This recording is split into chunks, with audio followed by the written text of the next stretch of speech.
Okay.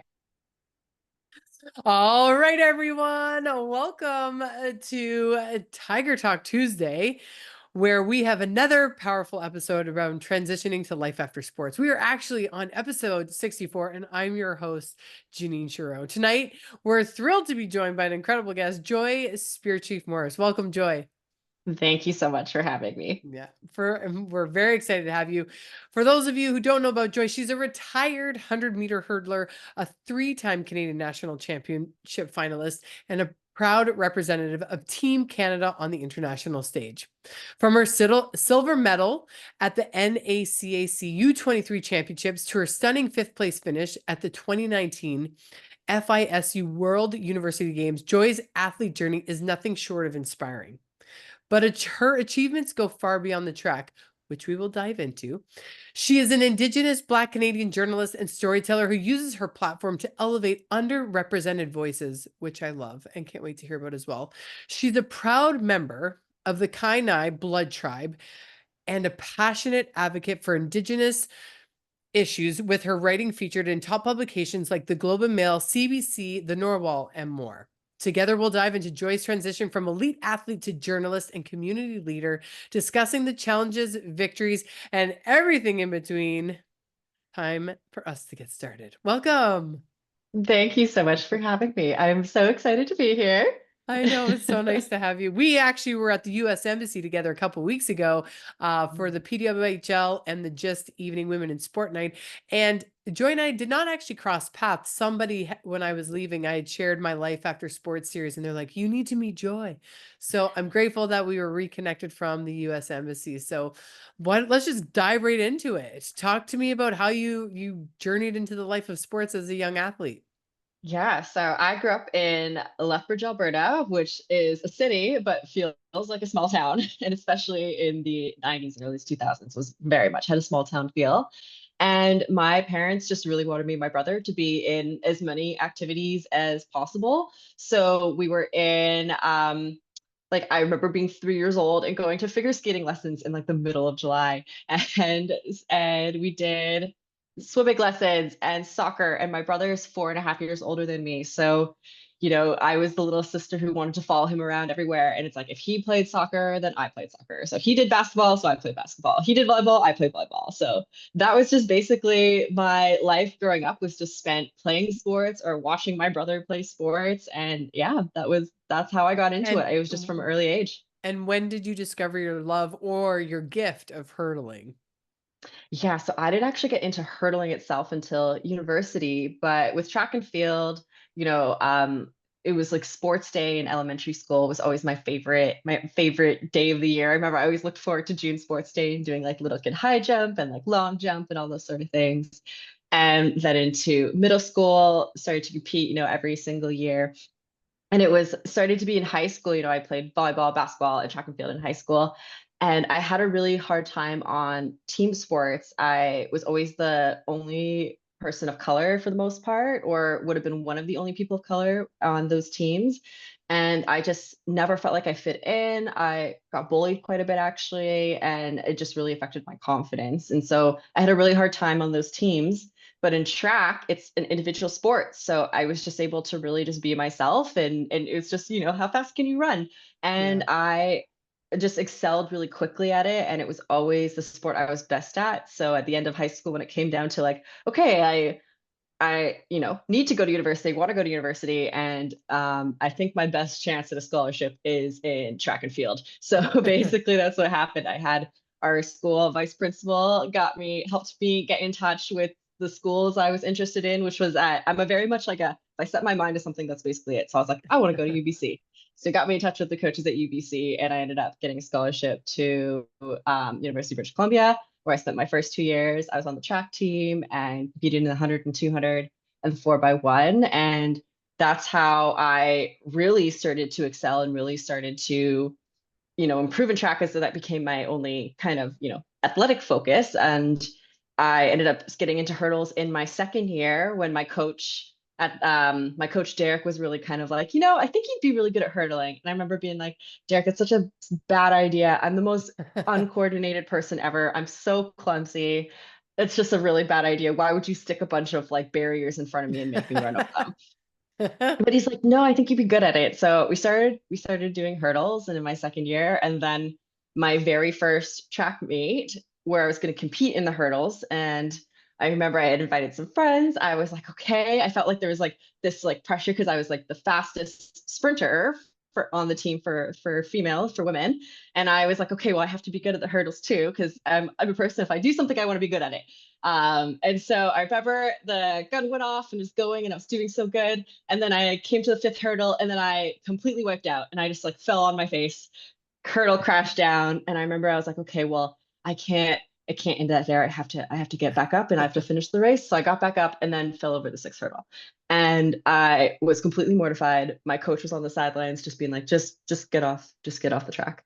And I like just like slowly slumped off, and I was so embarrassed, and I was crying, and I was like pretty much just Oh. like traumatized for like a year. I didn't actually hurdle for like it took me like another full like 6 months to go and touch hurdles again. Hey man, that's a big deal at that age, and it's more the embarrassment that we feel when we know we looking back. You would tell you shouldn't be embarrassed. I mean, you were just that's part of sports. You try, you fail, you get back up, you learn, you adapt, Mhm. you try again, and But amazing. Okay, so and then what's next? Yeah, so my whole second year at UBC was such a weird year in a lot of reasons. Like I wasn't actually like in a academic program I liked. I was like the kid who was like, oh, like let's do political science. Nah, that's kind of boring. Let's do anthropology. Nah, let's do classical archaeology because that's a great idea. That didn't work out. So I was like never completely happy with my program. I was also starting to kind of just have some struggles. I wasn't fitting in completely with certain people on the team, and was having a lot of like roommate troubles. And I was starting to struggle financially because Vancouver is a very expensive city, and I lost a scholarship, and just all these things kept piling on. And I was just starting to feel like, oh, like what am I gonna do? What am I gonna do? And then one day in like April before practice, my coach Derek like kind of pulled me aside, and he's like, listen, I have taken a job at Western University in London, Ontario, across the country. And I remember like 20-year-old me was like, oh, great. Like, what am I going to do now? Like, another thing. I was like crying. I was like, what am I going to do? And he was like, if you want to transfer, I can get you a scholarship. And so, like, I just like remember I Sounds went like home and Derek's a blessing. yeah, I remember I went home and I like called my brother, and I was like, I don't know what to do. Like, I don't know. And my brother had been a transfer student as well. He did 2 years at University of Victoria, and then he transferred back home to University of Lethbridge. So I was like, do I leave? Do I stay? Like, what do I do? And my brother said something to me that I've always remembered, and he just said, I think you work too hard to not be appreciated for it. And Hmm. that was just one of those things where I was like, okay. And so I started Good looking job, into, big brother. Good yeah. job. Yeah. So good job, Julian, for, being my great sounding board. And so I remember I was like, okay. So I like all Everyone needs that. a Julian in their life. Yeah. Yes. And he's going to be incredibly embarrassed that I've been talking about him. But I like looked into like, what is Western? I've never heard of this school. And Ontario, like I grew up in Alberta and then I was out of Vancouver. Ontario is like far, is especially it's like when you're 20, I was like, this is Eastern Canada. Like I know it's Central Canada, but it's this Eastern Canada. It's already far enough.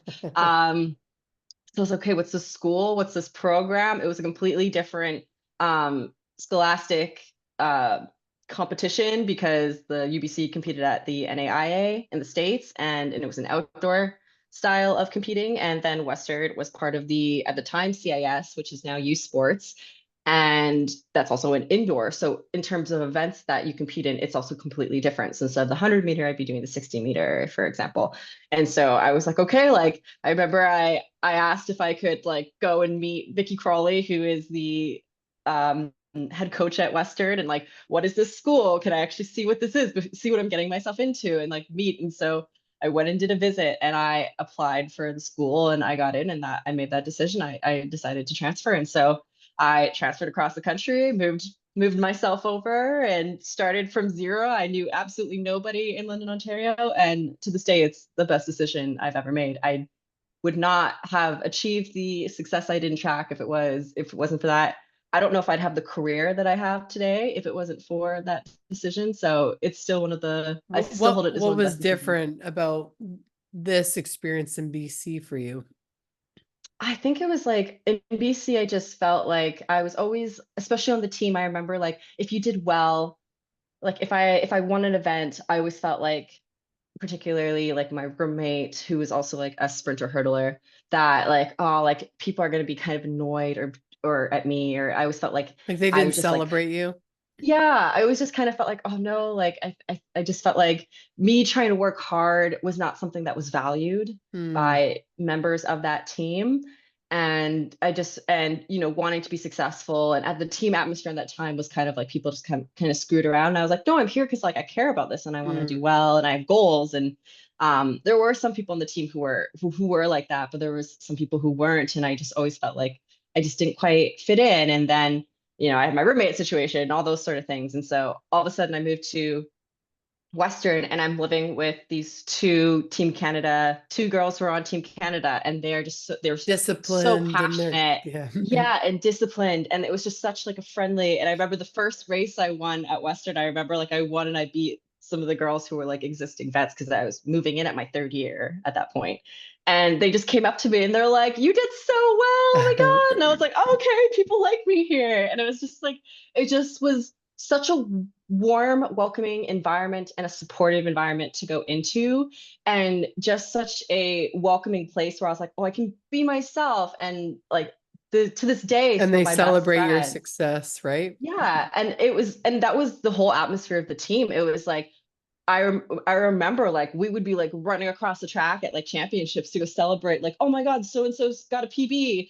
And like we were celebrating them as if you would Mhm. celebrate yourself. It was just Cute. such the best environment. And to this day, some of my best friends, even though we live across different sides of the country, I met on the track team there. And so it was just the best environment. And it really showed like my results were, I got better and better every single year. And I was a multiple national and CIS and OUA medalist and record holder in at the Western. And so it was great. It was just like a really great undergraduate experience. So it was the right move. I love it. So you graduate and then what? Yeah, so I graduated in 2017. And so at that point, the Olympics were for Tokyo were 3 years away. So 2020, before the world changed. We'll get there. But so I had 3 years and I was starting to get to the point where, I was starting to get to the point where I was, making national teams or getting invited to national team training camps. And, my coach was always being like, like I always think like you could be a great sprinter, but I think you could be an amazing hurdler.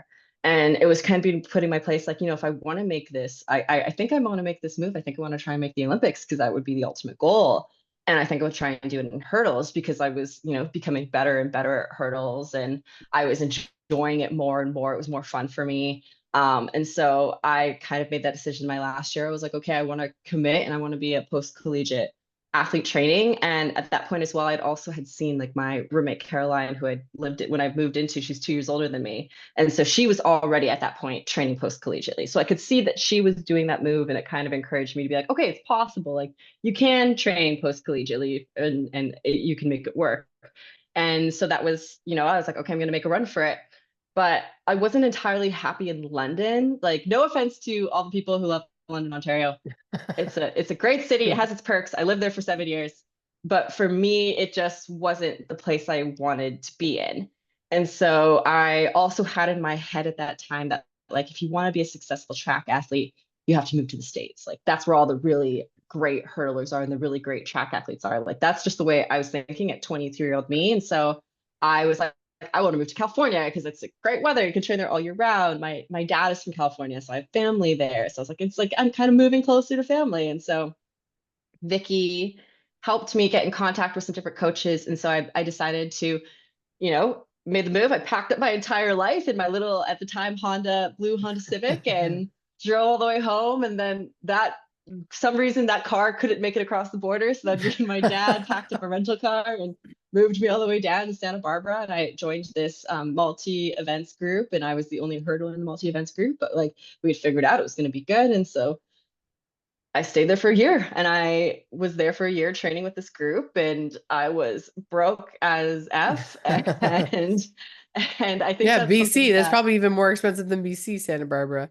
oh my gosh, yeah, it's just like it's an expensive cost of living. I was paying a lot and had three adult roommates, and um I think it Three was just adult, also four adults all in one. Like we need our four space at that adults age, right? in Yeah. one house paying Yeah. 900 US a month, and I had to also pay the training group to train there every month as well, to pay for the facility and all the things that you get as part of training there. And I had no money, and I was like working as a nanny. I had originally tried to get a job as a waitress, and I worked for a month, and then I was promptly fired. And so I am not a good waitress, anybody. And then I Jack nannied, and Astor's is so hiring. yeah. Just kidding. Yeah. Yeah, so that was a thing, and I think a lot of people don't realize, like when you talk to just the average person, they think that if you are an athlete, or if you're training for the Olympics, or if you are any sort of post collegiate athlete. Like I Yeah. always said, I was a professional Like that it's paid paid for. to do It's the sport. yeah, Yeah, exactly. I paid to make my own money. Yeah. Basically, like that was the thing. Like once I remember I ran a race, and I was like the first prize was $500, and I was like tired that day, but I remember being like, I could really use $500. And that like encouraged me to like, I gotta win this race because I really need $500. But that was it. Yeah, you only like the top like probably 2% of athletes, professional athletes, are making money, have those like big deals, and very few athletes in Canada actually qualify for karting or for provincial support. Like I wasn't an Ontario funded athlete until pretty much my last year of competing. Like I just was always told like, oh, you don't qualify. I'm like there's like fine prints and all these reasons where I couldn't qualify for the $5,000 a year allotment that they give. And so yeah, I was just so broke, and I was having the worst results of my life that year. I was running so slow, and I was crying after meets because I was just so embarrassed in myself, because I was like, well, I've moved my life here, and this is my life. This is like my job is to train and compete. And then I have this part-time job that I work on afterwards so I can try and pay my bills. But I was just doing horribly, and I couldn't figure out why. And I remember one day at practice, I ended up having like a slight like anxiety attack, because like my heart rate couldn't come down, and I couldn't figure out why. And I just couldn't physically practice. And I was like, okay. And so it just came to this point where like I had to basically, I was in a cafe one day, and I just was like writing down, I was like, okay, like what am I gonna do? Like I want to keep pursuing this goal, but like where am I gonna, like I either can stay here or we go somewhere else. Like where do I go? And so I just was writing it out. It was like, where have I had the most success? And it just all was like pointing to like, even though you didn't like living in London, it is where you've had the most success, and it is where you've had the most support. And so Environment. yeah, yeah, it's the so through line important. of your whole story has been where you felt that it's the connection piece, right? It's Mhm. that's so huge for happiness. And when we're happier, we're better athletes as well. And it's the Exactly. support system, right? And not feeling alone, the isolation. That's interesting. It's interesting that it keeps coming up, the different Yeah. environment. And it's so important. And that was really kind of the decision to be like, I kind of had to kind of like swallow my pride a little bit. I remember talking to my sports psych and being like, I feel like I'm a failure. Like I moved and I did this thing, and I just feel like I failed. Like it didn't work out. And her really kind of talked about being like, well, your story's not over. Like, right, this is just like one of those bumps in there. Like you're moving into an area where you're going to be more successful. And so it was this was 2018. I had to go back to Canada to compete at Ontario provincial and then national championships. And so I'd already arranged that I was going to stay in London with Caroline, and figure out how to basically go on and basically train in Ontario for almost a month and then compete. And I was sitting down with the coach in Santa Barbara just to like go through over a couple things. And we both kind of sat there and kind of looked at me. He's like, I don't know if this is working out for you. I feel like you'd be happier in Ontario. And I was like, I have the same thoughts. And so it was a very like mutual breakup. We had a very mutual breakup, and being like, okay, well, bye. And That was like, easy. yeah. So that was I kind of mean, at it. least And he so was honest. He didn't beat around the bush, right? And I you think were honest too. exactly. Yeah, and I think it was just very clear. I think we thought it would work, but like with the environment in Santa Barbara, just the way it was is that, all the multi-event athletes, train together because that's just how it works. And so a lot of times I would just be in my own little isolated corner of the track, not really getting enough coaching time, just kind of hanging out by myself, spending a lot of time just like, looking at the sky, the endless blue Santa Barbara sky, trying to, Yeah. get my get my rest in before I would do another rep and stuff like that. So I was like, okay, like I think we both were like, this isn't working. Why are we trying? Yeah, and I flew back to Ontario for nationals, and I remember went for lunch with Vicky the next day, and we were like in her car. She was driving to lunch, and she like turns to me and she's like, "So you're coming back, right?" And I was like, "Yeah." So that was like, I love it. yeah, I that love it. whole trip, that whole trip just basically began like okay, like how do I get back? Because I had moved my whole life over to Santa Barbara, and now I had to like pack up and move all the way back, and I like showed up that like When October. you tell your story, I hear courage and I hear like it's so important. Even when you talked about your degree and you're like, I tried this, I tried that. That's how you figure out what you like. And when I think about Yeah. younger athletes or any students, it's all about trying stuff. Because you might think you won't love something and it actually shows you a door that you never even knew that you wanted to get in. So like I love that Mhm. you are willing to take risks and I love that you were following those nudges and then it's like, no, well that didn't work out. So then I can go back here. But that's life. That's the process, right? So important. Yeah. So I'm inspired by your ability and your willingness to do that and seek those different opportunities. And also if they don't work, okay, guess what? We can change it. Yeah, I think that really has been what I've learned kind of over the last like 12 years or so since I've graduated high school, is just like, like making a lot of mistakes and learning from them. And I think like I've And you always will lived with make like, them till the day you die, right? yes, and I've always lived in kind of like I don't really have regrets, and I still hold by that because like everything happens the way it's supposed to. I had to go to UBC in order to get to Ontario, and I had to go to Yeah. Santa Barbara to realize that maybe I'm not supposed to live in the States, and maybe being in Canada is not so bad, and like making all these decisions, and okay, basically I'm also a very good mover, like how to pack up your life and move in a short amount of time Yeah. I feel like I'm the queen of and ship all your reinventing stuff across the myself. country. Yeah, I and it was like I think like when I got back, I pretty much like I had nowhere to live for like the first month and a half that I moved back to Ontario. I was like couch surfing, glorified couch surfing. I was living in people's spare rooms and trying to find an apartment, and I hey, you had do no what you gotta job. do, man. Yeah, it was real fun times just being like, I am a 24-year-old unemployed athlete. Please So hire me. and that's like, I mean, the nature of this conversation is around life after sports or those transitions. Yeah. How are you feeling? What was going through your mind? And did you know what was next? I mean, you're in journalism now, which it sounds like Yeah. you're doing amazing work there, but bridge that gap for us. Like, what did you go through and what advice would you have for other athletes transitioning to life after sports? Or you kind of had the unforeseen come at you because you had COVID that really forced Hmm. that, right? But, Yeah. tell us about that experience and what advice would you have for other athletes? Yeah, so my last kind of like 3 to 4, I guess it would be 4 years or 3 years once I got back to Ontario. My last 3 years were like a really big transition piece in itself. Like I think like the Mm-hmm. transition, it always begins before you actually finish the Mm-hmm. sport, which Mm-hmm. I think some people don't realize. And I think for me, I think something that helped my transition, even though like I've had my own struggles afterwards, was that I knew, and it kind of became something clear, I think as actually as far back as like Santa Barbara, that was like, I don't only want to be an athlete because it's not Mm. fulfilling enough for me. I want to do other things. So when I moved back to Ontario, I was looking for work that would be fulfilling, and I ended up working at Western University's Indigenous Student Center, and I was helping with So outreach cool. program. I was helping with their outreach program and their Indigenous track and field day, where they bring local Indigenous students to the university and they join the track and field team, and they have the day, and so I was helping run that, and I was helping run events with the program, and then I was training and I was finding fulfillment in that. I had applied for a master's program, so I got into a master's degree at Western, and all these things were helping me feel more fulfilled, and my results just got better that year. Like I was back in this environment, I was doing more things outside of track, and I was busy. I was out of the house for like 10 hours a day, which I don't or no over that. Like I would get up at 6, leave the house by 7, get home at like 11 because I was in a master's program. Do not recommend to anybody. But I was I was having these like great results. I was, back on making national teams, and it was starting to look like, okay, like Tokyo is going to be a real reality.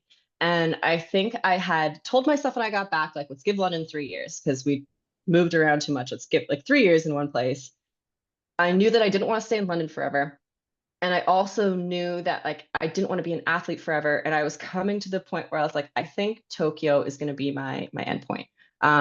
Regardless if I make the team, Tokyo is going to be it for me. And then I want to move on. And what do I want to do? And I was in this master's program thinking I was going to go. I have a master's, long title. I have a master's in political science, specializing in transitional justice and post-conflict reconstruction. What does that mean? Don't really know. But I was like, oh, I'll go into government policy. And I'd always wanted to kind of live in Ottawa. It always just seemed like the city of opportunity for me. And yet it still had this like active lifestyle. And I was like, I think that's where I want to end up. And so, I was like, oh, if I get a government job, I'll do that. And I was, on the AthletesCAN's board of directors, and I was in Athletics Canada's like athlete council. So I thought like, these were all working out. And then I ended up in this master's degree and I was doing this policy work with these boards. And I was like, oh no, I don't want to be in policy. Like, oh no, what am I going to do? I don't want to. But you tried it. And so you you don't want to be in it, right? Yeah. And so I think so there's a lot of things that happened at this point, but what ended up getting into, I think I'll start with like what another thing that was happening as well is that even though I was having these amazing results and, I was in the supportive environment, I was also really depressed. I was incredibly lonely. All like at that point, like I had the friends that I had in London were all either engaged or partnered or married. And so, I would go and train and I'd go to school and then I would come home alone and they would go home to their friends or, with being an athlete, you only have so much kind of allotted time to really, have a social life. You don't really get a social life. And, I didn't really have anything to do in those times because either all my friends were, mid-20s, your friends are either just like going crazy partying and you can't really do that if you're an athlete and you have to be up at 8 o'clock on a Saturday to go to the gym. Or I had my friends who had their partners and they're like, oh, well, we're doing things. And so I just was feeling so lonely. I wasn't in a place I wanted to be in. I knew that this was not what I wanted to do for the rest of my life, a sport. And I was just so alone and, being thousands of kilometers away from my family. And I remember that indoor season, I had no energy. I would just, I would get to the track and I would do a rep and then I would just lay down and I would just basically being a little ball on the ground. And then my coach would just kind of like tap me being like, it's the next rep. And then I would get up and I'm really grateful that, Vicky was very much like, you need to get help. And I did end up getting a therapist and, I ended up getting the help that I needed. And that is still, it's still help that I get. And it's been incredibly important to my life. And it was incredibly important then, because especially then a pandemic hit and, isolation just increased. And so I'm so grateful that I had the help that I needed in order to get me through that really transient time. Because it was really tough to be like, I don't actually know what I'm going to do with the rest of my life. I remember at one point I'd like written down like, oh, where are you going to be at 26 or 20? Because I was like 26. I remember I had this little thing written down. I was like, at 26, I'm going to be an Olympian and I'm going to be married and I'm going to be like living this amazing job and like policy and all these sort of things. And when I actually did turn 26, I had I'm like, oh my God, I've done none of that. And so I think it was just like very much of like really trying to figure out what is it I wanted to do. And so, I knew that was coming up on like, okay, we're going to come up at the end of my track career and what do I want to do? And I have this master's degree and it was by like a fluke that I ended up wanting to go into journalism because I was the only elective I could take was this one at that time was this one class that was like an evening class on Wednesdays that worked after work for me. And I didn't have practice then. That would just happen to be called politics and media. And I remember in that class, I was like, oh, this is way more what I want to do. Like the media sounds so much better. And so I basically was like, okay, I was like, well, how do you be a journalist? I was like, I don't know. I guess we're going to go to figure out what is journalism school. And so, I ended up applying to Carleton's journalism program, which in Carleton's here in Ottawa. And I ended up like, I didn't apply until early 2021, or it might have been fall 2020, somewhere in the pandemic. It's all a blur. But I ended up applying, and then I got in for the fall of 2021. So by that time, I would have been finished. I knew that I was going to be finishing my track career, and so that I had a plan. So I knew I had a plan, and I was like, okay. That at So least, even though plans can go out the window, you've faked it that you felt yeah, security, fake security. But yeah, you have and a I think it plan. was, yeah, and I think it was like I had a plan, and it was just like that was such a hard that was such a hard year competing. I think like Hmm. any athletes, if you talk about, the pandemic, it was just like it was just such like an important period where it's like I still like it all like is one blur. Like there's so many times where I'll be like, oh, was that 2020 or 2021, or what was happening there? Because I remember being like, okay, this is going to be a great year for training, and like we're going to go to World Indoors, and then we're gonna go to Olympic trials, and or we're gonna have training camp, Olympic trials, like the whole thing, because like your life as an athlete is like basically planned by track season. So you're like, okay, like this is how life works. Yep. It's like we have base season, and then you have indoor season, and then you have training camp, and then you have competition season, and then you have your tiny little off season, and then you just do it over and over and over again. Yep. And so I was like, this is the last haul, putting my all into it, dealing with my mental health, but like still wanting to do my all. And then COVID hits, and it's like, there goes Oh God. our training facilities.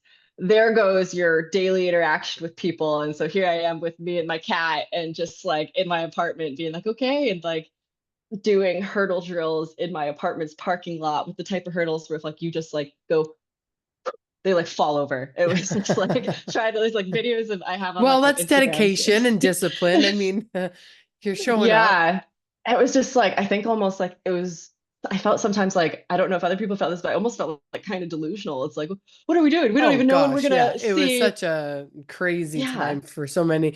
In the beginning, you enjoyed it because you felt like it was like, oh, we're getting a little bit of vacation, get to be Yeah. home. And then the vacation turned into longer and longer. And then it was like, oh, well, Yeah. let's just have a drink because we're stuck at home. And then it became Yeah. Yeah. like, and nothing Yeah. healthy came from it because you're stuck inside and it's like you're going batshit crazy, but Yeah. interesting. And so when did you know it was like, all right, enough's enough. Like, I'm not doing this anymore. Yeah. And I think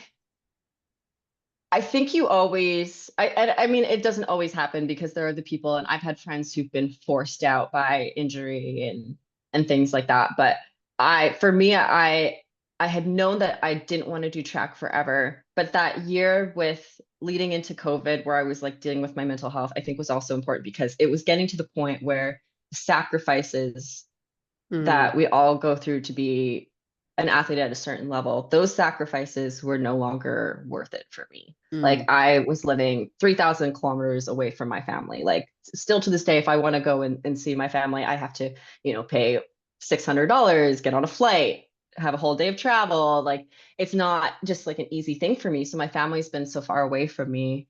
And the sacrifices that they made as well, like my parents like would give me money instead of Barbara so I could pay my rent. And then like also just like them not getting to really see me. And I couldn't always come home in the summer because of different track meets or different seasons, and I missed friends engagement parties. You I started to missed so focus many on what you birthdays. don't have compared to Yeah. seeing what you were going after. Yeah, I missed bridal showers. I missed baby showers. I missed, all these things. And I just kept remember being like, I just don't, like, my whole life is consumed by this. And is it worth it anymore? And I just was getting to the point where I was like, I don't think this is worth it. And so I had known that was going to be done by 2020, which then became 2021. And that last year, I remember driving to the track, and I had also was dealing with all these injuries because we were at an abandoned ice rink with like this much rubber and 40 meters of track that we were dealing with. And so all of us were just like ankles falling apart, joints just dying, because like it was terrible. But I remember driving to practice one day and being like, what if I just turned around and went home? What if I just didn't go to the track today? And I was like, and I remember being like, that was the hardest practice I think I've ever had, because I was like, oh, I do not want to be here. And I Yeah. was like, wow, I like just don't want to be here. And so getting through those last few months were so hard. And I think really the only thing that got me through was yes, I wanted to make the Olympics, like I still did, but that wasn't even like the goal for me anymore. It was like I wanted to make it not for myself, but I wanted to make it for all of the all the people who had made those sacrifices and had supported me for like the past, almost 10 years at that point. Like it was my family who believed in me, and my coaches who had dedicated all of their time to, even just youth and on like had followed me and found me on Instagram. And, Yeah. I'd get parents who'd call me and be like, it's so inspiring to see an Indigenous athlete, like you pursuing the Olympics, because there are so few, there are so few Indigenous athletes at a high performing level, which is, we can go into all of this socioeconomic reasons why that happens and historical reasons that happens. But, I felt like there was this pressure on me, from this pressure that I wanted to do it for all those people who believed in me. Mm. And so Which you still went very far. I did. I made it. Yes. I made it to Right. Olympic trials. I completed That Olympic is trials. huge. Like that's huge. Yeah. Olympic trials, my goodness. Yes, and I did not great at Olympic trials that year because I broke my wrist. I had wrist surgery. Mentally, I think I was half checked out, which is not the way you want to go into Olympic trials. No. And Mhm. just all these different things. And it was just it was just such a difficult year. That COVID year is so difficult. And I think knowing that I was not 100% there anymore made it even harder. And What do I you think that's think one of you the learned things, most about yourself going through that? that I'm tough, that I can do anything I set my mind to, that I can do the hard things, because, it's possible to do those really tough things, because, like to fight through injuries and mental health and all these economic things, and still be trying to do something because you believe in it, I think it's so hard. And I think the people that do that, and like my friends who have competed at high performance levels, I think are some of the strongest people out there, because it's just, no one really knows all of those No. things that are happening in the background to And get you could there. you see the glory online and the competitions and the wins, but there's also Yeah. you're still a family member. You could still be a brother or sister. You could be losing a pet, going through a Yeah. breakup, losing someone in your family. Like, I mean, we Yeah. really need to stop looking at the athletes with like the jersey on and seeing the Hmm. human behind them, the online bullying or whatever. There could be Yeah. so many things. We're humans at the end of the day. Like sports are Hmm. what you do, they're not who you are. So how and where, so you go through all this, Yeah. you experience that transition, COVID doesn't help, Olympic Yeah. trials. When I think about the athlete that's sitting there who's struggling with the end, but not yet in Hmm. their near future and doing something worthwhile. Like you're doing the journalism, you found Hmm. a direction that feels authentic and like a right fit for you. How did you help bridge that gap? Like what actionable items could the listener take away from that they could, what did you do to get into that? Like what could they be doing in their own lives? I think it was incredibly helpful for me, and I think people I know who've been successful to track, is to just even have an idea of what your next step was. Like I had no idea what I was going to do, but I knew, like, okay, at least I have this journalism program that I know I want to do, that I want to have set up. And so at least I know that after this, Like we're an going to do that. interest. So Mm. I had another thing. And a lot of that was like a whole year of like, and I still find I go through this, is trying to find hobbies. Like, I don't know if, like, I think that's like such a hard thing as an athlete, to be like, when people are like, what are your hobbies? And you're like, I don't know, I run, I go to the gym, but like, are those hobbies? Like, and just try to find I things, know like your going life. to the gym for an athlete when you first end your career, I find is really tough because it's not the same. You're like, is this what I'm supposed to do for the rest of my life to stay in shape? I Yeah. mean, you crave that, the environment, the structure, the teams and all that stuff. Yeah. Yeah, Um, it's hard. So like, I think it was trying to find things that I could get set up. Basically, find things that I could have that would transition after mhm. sport. Yeah. So I think for me, it was like, that's also why I ended up getting a master's degree. And now I have two master's degrees, which is, whatever. I I love have two it. master's degrees. But I think it was like, having these things. And I had a blog while I was competing. And I started this blog when I moved to Santa Barbara after I graduated, which was, this training for the Olympics, what it is to be a post-collegiate athlete and train for the Olympics. I would just write these things. And so I think that also like had, you know, when I think back and it's like, I always wanted to be a writer in some way. It took a while to get there. But you know, I was doing this thing. And it's like, okay, like what is it to be an athlete and train? And it's like, what do you do? And like my Santa Barbara blogs kind of get a little sad because you're like, I have no idea what I'm doing. And then they start to find a little bit of Nobody has focus. any idea what they're doing. Yeah, but I think it was, you know, having some of those things that I was like, okay, like I know I want to write. And so, you know, that gave me a little bit of direction. And I think I thought this was the whole thing. I think I thought that once I retired, I was like, I've got this figured out because I have the whole going to journalism school and moving to a city that that I wanted to live in and that I was excited for, and this new fresh start. And one of the best things about when I retired was that I remember still happens, like people find me and they're like, you were training for the Olympics, like you have this whole track career, what? And I was like, oh yeah, it's like my past life, like that's my past life now. But it was so exciting because everyone just knew me as an athlete for so long. It was so refreshing just to kind of have this like fresh start and be like just kind of like everyone else for a little bit of a change. And Yeah. so I thought, like, you know, I was like, I did that thing where I just like didn't touch a gym for like 5 months. A And lot of athletes do that. They take a break.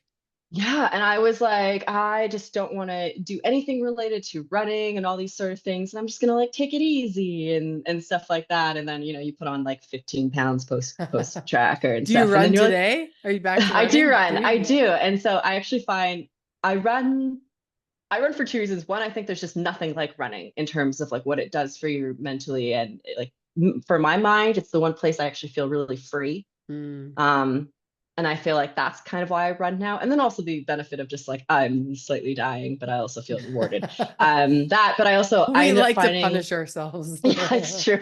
And then I found it oh, I have a fun story about that. But I found a gym that locally where it was basically it was the best thing for me because it's like I show up and there's a workout written on the workout written. It's like a full body workout. I'm there for an hour. Someone tells me exactly what to do. I work hard and I leave. And so that's the gym I go to. And that's so refreshing because I was like, I don't want to, I Is it a have this such CrossFit gym? It regimen. sounds like a It's CrossFit not gym. CrossFit. It is not a CrossFit gym. And I didn't want to do CrossFit, but it does like, you know, it has a bunch of like different But that's what, integrated as an exercise. athlete, we just showed up and got to do the thing we loved. Everything Yeah. else was taken care of for us, right? Yeah. So And that's the just part of idea for your, me, yeah. And the idea of me just going to like, I still call them normal people gyms. My ex-boyfriend used to make fun of me when I was like, oh, like you go to a normal people gym. He's like, oh, what? And I was like, I didn't say anything. But like just going to a gym and having to come up with a workout and just like, okay, now I'm gonna do bench press.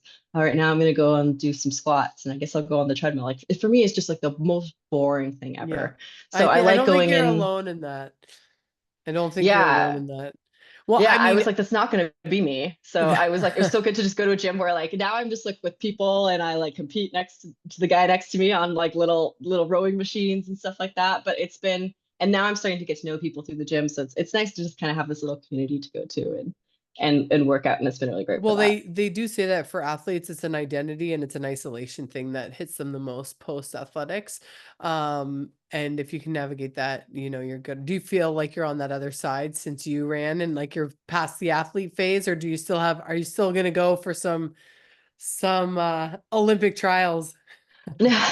So I found for me, and it hit probably about 8 months after I was finished sport, was I had realized that like I missed having goals. Like I remember I Mm. like sent an email to my like sports psych and being like, hey, remember how I thought like I had this whole retirement thing figured out? I don't think I do. I think we need to talk. And I remember being like, I don't know how to be a normal person. Like I Mm-hmm. was like, my entire life since I was 3 years old has revolved around sport. And now like I don't know how to have goals. I don't know what to do with competition. That was the biggest thing for me is like, what do I do with competition? Because I would be like competing with people at work, being like, oh, you finished that draft. I'm going to finish 3 before you do. Like, Yeah. I was like, this is not a healthy way to compete. So I was like, okay, I got to figure I out. mean, I compete in Yeah, my own in my head all the time. I I was don't like, think yeah, that'll but I ever figured, leave you. yeah. So I'm in my half marathon phase, I guess. So I ran a half marathon that fall. It also really helped me kind of establish um, a new exercise routine because I think, you know, you had this routine and it was like, you know, especially everything was so, I found my life was so regimented. It's like, okay, I work out from That's blah, blah, huge blah to for blah, blah, blah athletes. Yeah. time.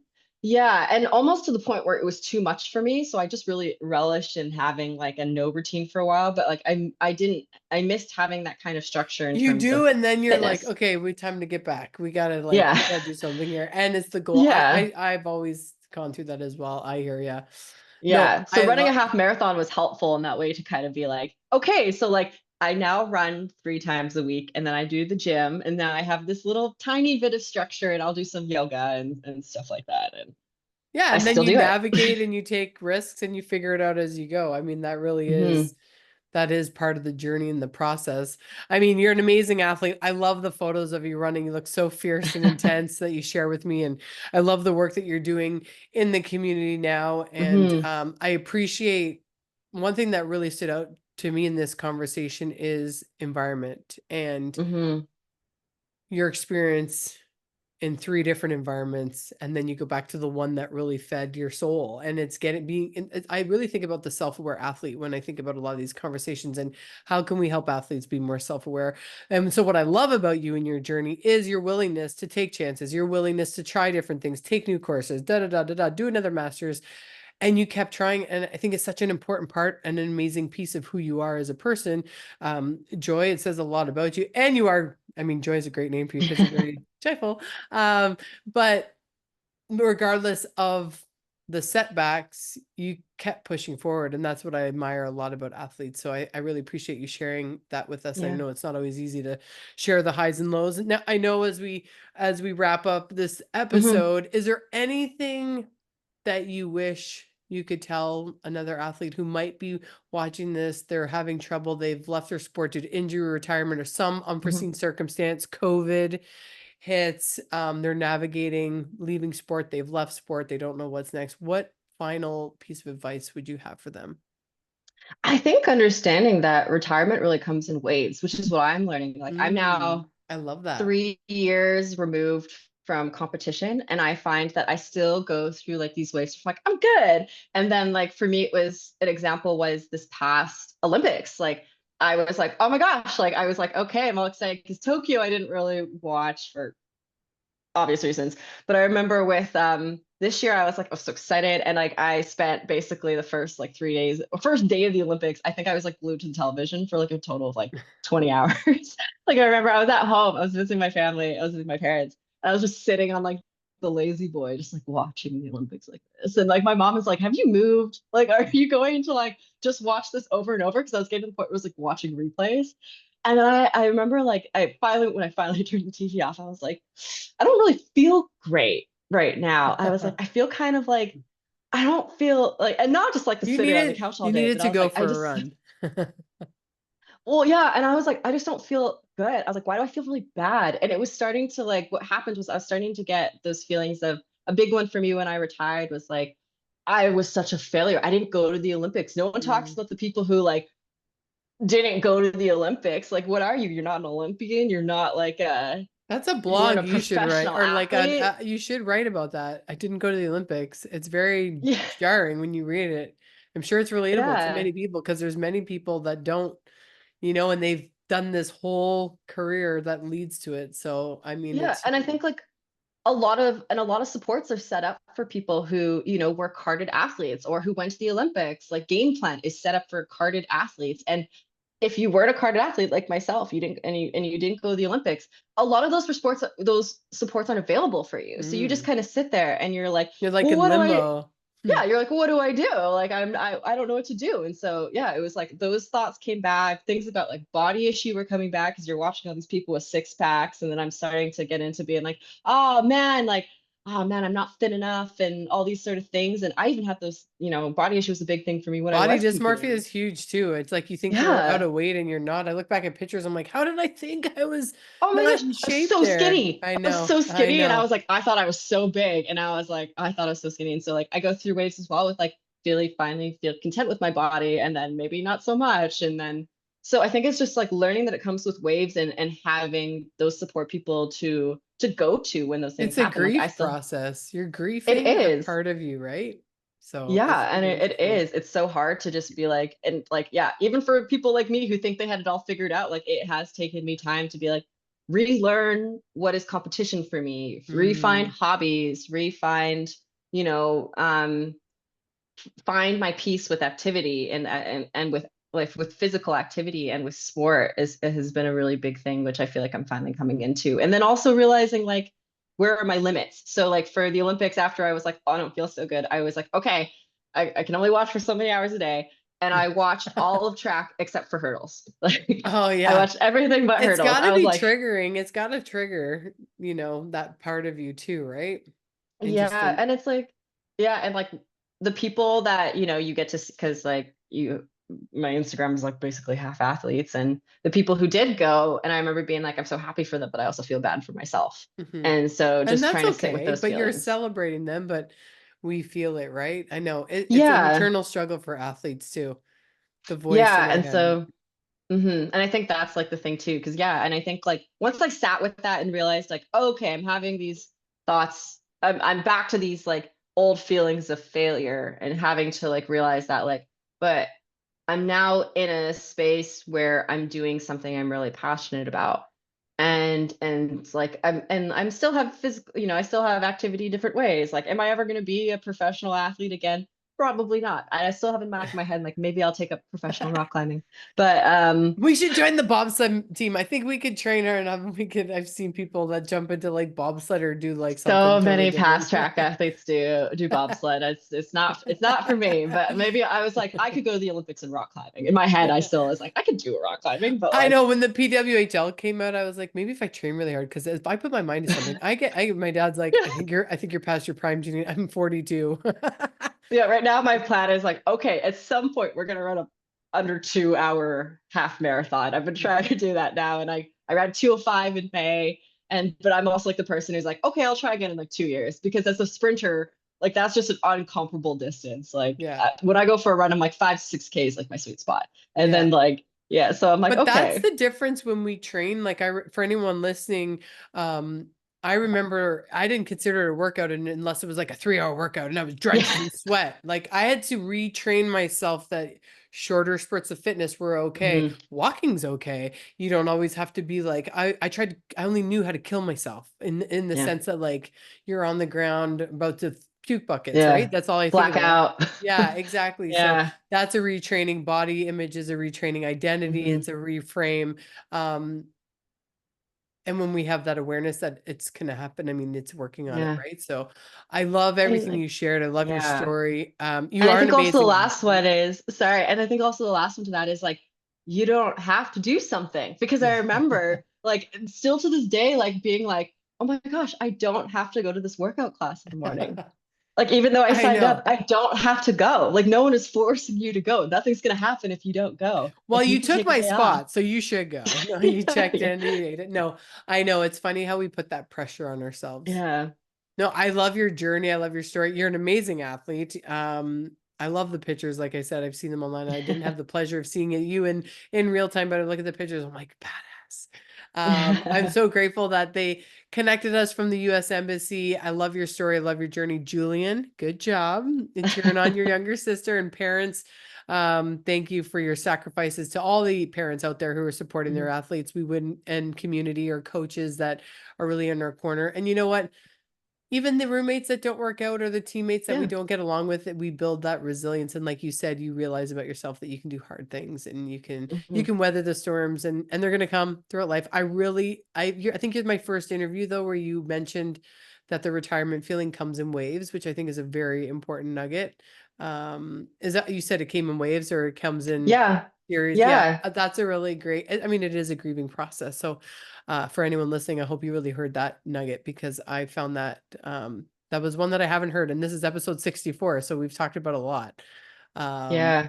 And like I've spoken with athletes too, where I was like, you know, and I spoke with someone who told me they thought they had it figured out. They hadn't competed in like 8 years, and then suddenly they were at an interview and they went home and cried, and they like oh, had to realize that like it, yeah. So I think it is important to know like it could be 10 years down the road, and I oh, think I keep that amount too, and it's like it could yeah. still come in a way. Like I, I'm only 3 years out, I so remember crying in the bathtub after my first skate back, and I was like, my head said go, but my body said no. Oh yeah. And I used to be like one of the fastest, and I just was an Energizer bunny, and I was so embarrassed. I had so much shame, even though I knew there was nothing to be shameful about. I just went through breast cancer, had 6 surgeries and all the things. But I cried and I cried and I cried in the bathtub. So it's normal for anyone that's going through it to have the emotional ups and downs. It's part of the journey. It's part of the process. Just be gentle with yourself, right? And take the time to reevaluate what you like to do or try something new, right? To get out of your comfort zone and Yeah. try something, do something different. Well, it's been a pleasure to have you as a guest. We're going to land the plane. We've been on here for quite some time. Everybody, this is episode 64. Joy, it's been a pleasure having you. Thank you for contributing to this very important conversation that's near and dear to my heart, transitioning to life after sports. And it was a pleasure having you as a guest. Thank you so much for having me. I had such a great time talking with you. Yeah, you too. I love your energy. We'll chat soon.